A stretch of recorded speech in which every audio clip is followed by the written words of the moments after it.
Well, Brian, I can't believe it's nearly 4 years since you returned. How much have you enjoyed it since you've been back? Yeah, I loved every minute, to watch the amount of games that I watch and see these young players in our academy develop and get towards that first team where we want them to be. Yeah, it's been fantastic, really enjoyed it. Has it gone fast for you? Yeah, it certainly has. I can't believe it, to be honest, that it's gone so quick, but we've had some good success with the young players and how they've developed and watch them get closer to that first team, and hopefully we can continue that with the young quality players we've got coming through. When you were first arrived back, you were Director of Youth Recruitment. Would it be fair to say your job has evolved over that time? Well, we had a discussion, myself and the manager, in the summer about trying to look after the young players we've already got here. How can we get them out on loan and progress them quicker by getting that experience and that little bit of development that gets them closer to our first team, like Zach Viner going to Accrington. The plan was in the summer, get him to Accrington, come back in January. He'll be better for 25 games in League 2 and close to our first team, and it's happened perfectly for Zach. So yeah, we're happy with the players we've got here, the young players coming through the academy. It's how can we get them closer to that first team as quick as possible and get them experience, get them loans, get them playing men's football and really look after them. I mean, Zach is probably the case you'd want to show to every young player, isn't it? It is. He's been fantastic at Accrington. The reports from their management and their team have been fantastic. He's worked hard, he's played well, and he's come back, and I think everybody at the football club, first team wise, can see the difference in Zach now. When he's training with the first team, he's got that confidence. He went as a young boy really, and he's come back a man, and he looks really very close to being a good regular in our first team, which is the plan for us. You deal with quite a lot of loans. I mean, it's not just in the league as well. Sean Mikulski had a fantastic loan spell at Western. He then went to Torquay and it wasn't so good. How do you judge where to put them, who to deal with? Well, that's an important part of our plan for the young players. We've got to try and place them in the right places, and I think we've done that really well so far. Sean went to Western and was fantastic. Went to Torquay, found it a little bit more difficult because they took Kiefer Moore just at the same time and he got 5 and 4, so Sean found it difficult there, but it was nothing against what Sean's done.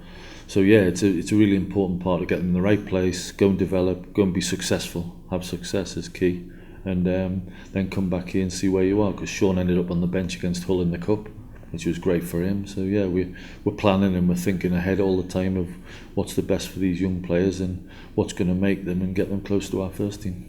Another one who's flying is Jake Andrews with Guernsey. We'll talk about the Guernsey setup in a minute, but he's hit the ground running, hasn't he? He has. Jake, since he's been a scorer, I think he's been top goal scorer and assists, and every year he's been here so far. So he's been great there. He's got some great qualities. He's got great left foot. He's got great delivery from set pieces. So we're really happy with the way he's developing.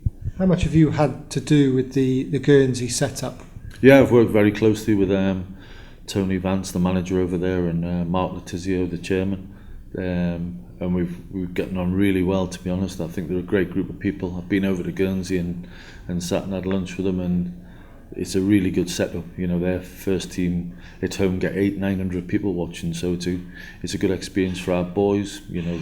When they play away in England, we've got to travel 3 or 4 hours to play for them. So it's setting up the players really of what football and professional football is all about, and they've gone and acquitted themselves fantastic. Cameron Pring has gone with Jake for this month and been very, very good. Cody Foster went the first month with Jake and was very good. So they're really pleased with it. We're really pleased with it, and we want to develop it further as we go along. Do you see more and more players going there then? Yeah, we do. Yeah, it's a good link. It's a good level. I think in that league they're playing in, 6 young players have gone from that league into Football League just this season. So it's a good level and it's a tough level. You have to grow up and be a man. So the younger we can get them out, and the more developed and tougher mentally as well as the football side, it will benefit everyone. Are you still involved in the recruitment? I mean, this week alone 2 more were added to the development squad. How much do you have to juggle between trying to get the full development squad being academy players, but also there are going to be other players coming in? Diego's another now. Yeah, obviously we look and we plan what holes we have and what gaps we have where we maybe haven't got in the academy, but we certainly don't want to we don't want to block pathways for our own academy players. That's why we've got academy. We want Bristol players in our first team. But if there's gaps, if there's little areas where we need to strengthen, and bring in your Johnny Smiths and your Diegos and your Tins and Freddie from Luton. But foremost, we have to look at what we have, what's coming through our academy, and then try not to block the pathway for them. And some of the more recent ones, Max O'Leary is now at Bath City for the rest of the season, been doing well. Lloyd Kelly has been on the cusp as well, hasn't he? Yeah, he has. We've built up links. I think that was what the manager spoke about in the summer, is going out and getting good links with clubs where we can look after our players. Gary Howe's been fantastic at Bath. You know, Max O'Leary's now, I think, played 26 games on the trot there. He's played over 3,000 minutes of football. I think it's more than he's done in the last 3 years. And the benefit Max is getting from that is fantastic. You know, you can see him training with Dave Coles now, and Coles is amazed at the development from playing week in, week out, Saturdays, Tuesdays sometimes, and he's really benefited from that. Connor Evans has gone there now, doing fantastic the same. Lloyd Kelly is what we did. Lloyd came out of school at 16, and instead of going with our 18s, along with George Dowland, he came straight into the 23s from school. So he's had nearly 2 years of 23s football now. So he was on the bench earlier this season against Reading, and now I think he's ready for a loan. So we need to plan and get that one right. George Dowland's still developing really well. You know, got in the team at 17, played in the Championship, so he's had a good experience.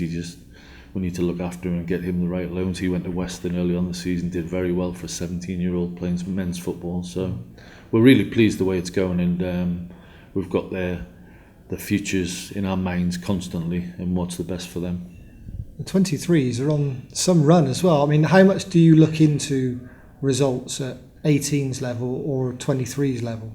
I think you have to be careful with results. You know, I must say Jamie McAllister's been fantastic since he's come in. You know, I knew Jamie from Ruben being in, his son being in the academy, so I've got to know Jamie over the last couple of years, and he was always one that had a future in coaching, and he's been great with the young boys. He works them, he gets them in double sessions, you know, he wants the best for them.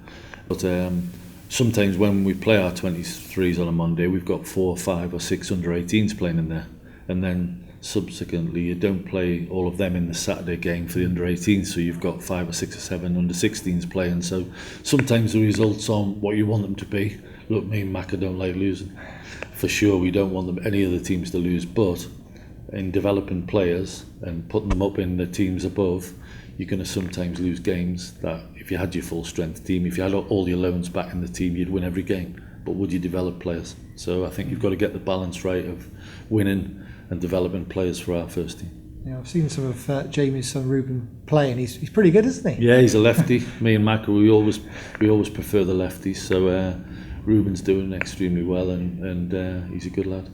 Let's talk about the first team, because it's not just Joe Bryan and Bobby Reid. Wes Burns obviously has left the club now, but Dave Cottrell, Scott Goldborn, it's a flashback for you, isn't it? Yeah, it is. It's 2 young lads I give the debuts at 16, 17 years of age, and obviously come through the system, and are great lads. I think that's the key. You know, they're good lads to come into our squad. Great to have Dave Cottrell back, who's got great quality at set plays and scores a goal. So yeah, you've got 4 young lads there with Bobby and Joe and Cottrell and Goldborn. You've got 4 lads who've come through your academy, and Zach's on the verge.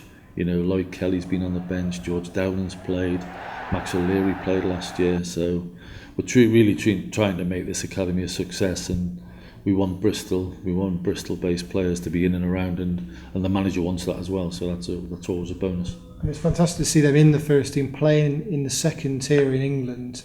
It's the real, I suppose it's the dream for all those who come into the training ground, come into your 16s, 18s and then the 23s. They see them playing, don't they? 100%. It's a great selling point from the academy point of view. You know, if we want to keep players here and we don't want to lose them to your Man United and your Chelseas and your Southamptons, let's be able to show them what the potential is here for them to go and play in the Championship at Bristol, their hometown club. You know, what more can you do? I did it as a young lad at Newcastle, and it's the best feeling you'll ever have, playing for your hometown club, going in the Ashton Gate where they probably go and support the team every week. You know, what better things can you do?